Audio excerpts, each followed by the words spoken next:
Sweet sock slides, so excited to share this with you.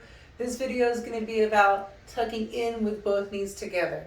Okay, so what's really important is the foundation that you create with your hands and your shoulders and across your back. Because ultimately, that's going to be what stays as an isolation, engaged, and always extends and impressing as your core kind of squeezes your feet up towards your hands. Okay, and so let's talk about the hands. First of all, the pad of our hand is almost like a square. So we can think of it as four corners. And I also like to think of it as the heel of the hands and then the pad of the hands or the knuckle.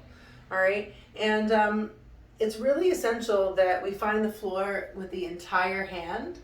And then from the pad that we take however many finger pads we have and engage them into the floor and pull back.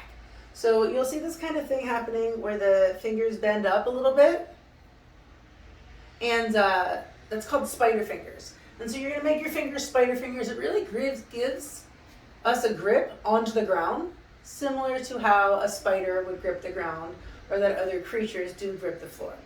So that's going to be the foundation of the hands.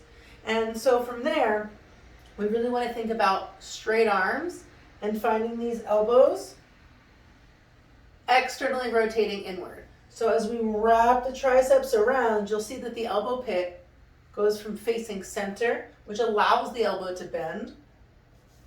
As we straighten through the arm, externally rotate and wrap the tricep around, the elbow pit faces forward, and that gives us a chance to then lock out the arm. So that's really important from there, because we want to be pressing through straight arms, finding that straight arm scapular strength that we've been practicing through all those SAS drugs. And that's the same shape we're going to find on the back. We're going to press into the floor, find shoulder protraction. So these shoulder blades and the scapula are going to move away from the midline, away from the spine. As we press away, we're going to find a rounding through the back. And we really want to keep that straight arm scapular extension and that protraction as we then move. All right, so from there, keeping the shoulders over the wrist, we're going to have our feet in socks. So we'll start in plank, and I'll walk you through this, but you really want to think about either keeping the bottom of your feet or the toes. I like to use the tops of my toes. If that's uncomfortable for you, or if you don't have a hardwood floor, you can also grab a plate if you're on carpet. Really fun way, actually awesome to slide on a plate. Really allows you to press down, but you get a lot of just slack and a lot of just slide with it. And then if you're on a hardwood floor, some kind of kitchen or bathroom floor, anything like that, you can use socks, you can use towels. Just explore what works for you and just see if this does work for you, if this is something that feels good. And so from there, yeah, just be prepared if you do use socks to know that eventually your socks possibly will build holes in them.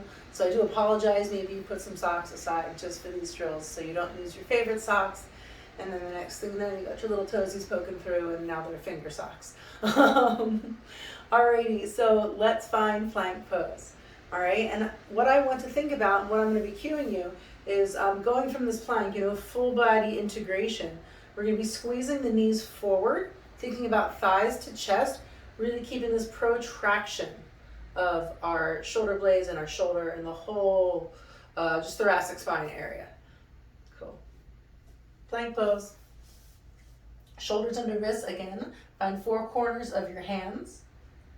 Find your fingertips. Just pull them back. So find the engagement here. And you'll feel these tendons and ligaments in your forearms light up, those extensors. They're really just helping support your wrist. So that's why it's really great to use your fingers, because in the end, it'll give you longevity in your practice, and it will just give a little less impact on the wrist. All right, and we really want to make sure also, what's great about the fingers is it tells us if we're back here, we're really just putting pressure into the heel of our hand, and we can know we can come a little more forward, feel the knuckle press down, and then really come into the fingertips as well. All right, and so we're going to go from here. We're going to step one foot back, the other, plank pose, come high on your toes. So again, you can slide from here, or you can slide from the tops of your feet. Just make sure that you keep, again, if you feel retracted, this protraction in your spine, in your scapula. I'm going to come to the tops of my toes. Now think long spine here. So I'm squeezing my butt, my belly button in towards my spine, and you want to keep looking forward, either to the top of your mat or maybe a foot ahead of your hands, or half a meter or so. All right, so make sure those arms are straight, externally rotate through the triceps. Take a deep breath in, and on the exhale, we're gonna think about sucking up and in through the pit of the belly and moving the hips over the shoulders, or towards it at least, and squeezing the toes forward as we bring the knees to the chest. So take a deep breath in. On the exhale, we're going to do the tuck sock slide. Begin pulling in through the belly, squeezing in through the knees, pressing down through the tops of the feet, really thinking about wrapping around that scapula. Excellent. And then we slide back. Really move slow, steady, and try to come back down to that neutral place. Long spine, straight arms. Take a deep breath in. Exhale, repeat. Think about pressing into the floor, keeping your shoulders protracted and engaged. Squeeze your knees towards your chest. And maybe here it feels good to lean forward and find a float into whatever your crow practice looks like. Or even headstand. From here, we're up to handstand, come back down, slide back.